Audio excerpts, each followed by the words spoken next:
What's going on, guys? Big up the Hex here, coming at you with a game of domination. The map is Parish. I kill 50 mothers and fathers. I'm kidding. So I get 50 kills and, like, I don't know, a couple of deaths. Anyway, so last week, as you guys all know, the controller episode 1 and 2 was released on Machinima Prime. If you guys don't know what the controller is, it's pretty much this. Face Temper, myself, X-Jaws, and some kid from the Halo scene called Spike Mouth teamed up with a couple of people from the military. My partner happens to be Stephen Bell, an Army Ranger from the 3rd Battalion, beast-ass mother effer, and he was my partner.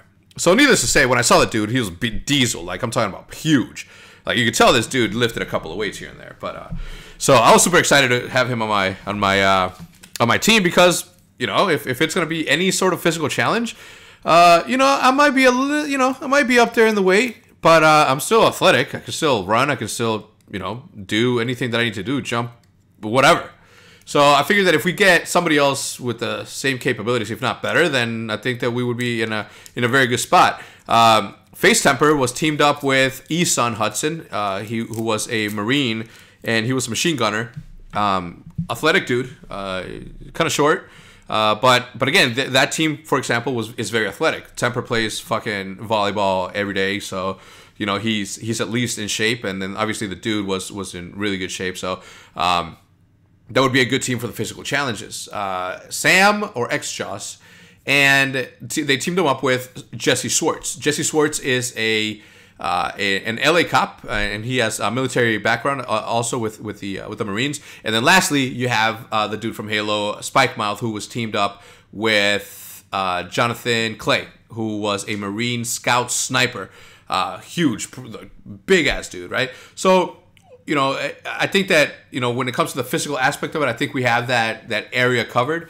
It's now a time and a matter of actually who's going to do better in the challenges. For example, the first challenge, if you haven't seen it, again, I suggest you go see it. It's an awesome show, and I'm not just saying it because I'm a part of it. I'm saying it because I've seen Season 1. I've seen the controller Season 1, and it is nothing in comparison to what it is now. Some of the challenges that we're doing, like the one today, and it's out now, and I'll put a link in the description as well as an annotation right here and at the end of the video. Right now, in today's episode, let's talk about last week's episode. Last week's episode was pretty much Sam or X-Jaws dominating on the gun, on the live gun challenge, and then on the gaming challenge, my teammate Stephen Bell did amazing. Like, for a dude that doesn't play video games ever, for him to be able to do the campaign mode as swiftly as he did was awesome. So right now, big up to Cax and Stephen Bell. Fire Team Blue is in first place going into today's episode. So in today's episode, we're gonna see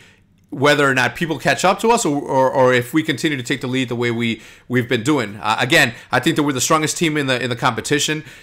You know, we still don't know how it's gonna go, but once we know, as these challenges progress, we're gonna really see who's gonna, you know, push away, who's gonna set apart from each other, and who's gonna take it where. Last week, challenges was for us to shoot a head, a mannequin head with an explosive attached to it, and it took me 5 shots to be able to do that. And as I was shooting, I saw Fire Team Red kind of, you know, snickering and fucking bumping each other like pussies, right? No, I'm kidding. But they were like laughing at my shots, like they were doing like they did any better, right? So once we actually saw, you know, the actual, you know, the length of time that it took to actually complete that challenge, we saw that OpTic and his teammate were actually like 30 seconds away from first place, and then obviously in third place was Fire Team Red, and in last place, unfortunately, my boy Tommy came in last. And again, he's never shot a gun before. Like, I shot guns before, but never like consistently. So it was. And the last time I shot a gun was fucking like 3 years before this tournament. So we were all rookies. We were all virgins to the sound and the power of the guns. So we were all about it, right? We were all excited about it. But when it came down to the challenge, it was something completely different. So this time around, though, we're going to see... I just got done seeing it. I'm not going to spoil anything for you guys. I'm going to let you guys watch it. But I think that as and I know because I've already done the challenges, but as time goes on, as time progresses, you're gonna see how awesome the challenges are. Like, I watched History Channel's Top Shot all the time. I watched Season 1, and I watched part of Season 2, and I gotta tell you, I think we got them covered. Whether or not they're fucking professionals and have a better shot than us, obviously, that don't mean shit. The challenges that we did and what we had to do was way cooler and a lot louder when it came to explosives. And we were doing it with FPS Russia, so not that dude from fucking Survivor. But I tell you, it was an amazing time. I still haven't seen part 2 or episode 4 where we go into the game challenge portion of it. But I'm not gonna tell you any spoilers. But I can tell you that we're still very confident. And I want you guys to tell me who you guys think is going to win this whole thing. I want you guys to tell me if you guys are cheering for Big OpTic X, if you guys are cheering for my boy Temper, or if you guys are cheering for my boy X-Jaws. I know you guys aren't going to be cheering for Fnatic Spike Mouth because Halo.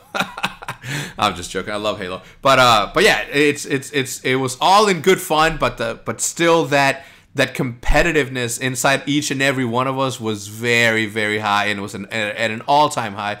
Because as fun as it is, and as fun as we were, as much fun that we were having, hanging out with SPS Russia and shooting guns, it was still, that little bit of, man, we gotta win. There's fucking $25,000 on the line, and there's $25,000 on the line for your teammate. We want to represent, right? We want to do the best that we possibly can in order to be able to say, you know what, I won the controller.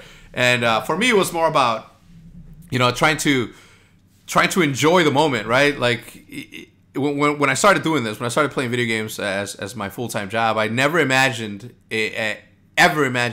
that it would take me to the places that I've been to. And obviously, this is, going to fly a fucking helicopter and shoot a minigun out of it, or do what I just did, which if you guys have been keeping up with the show, you've seen.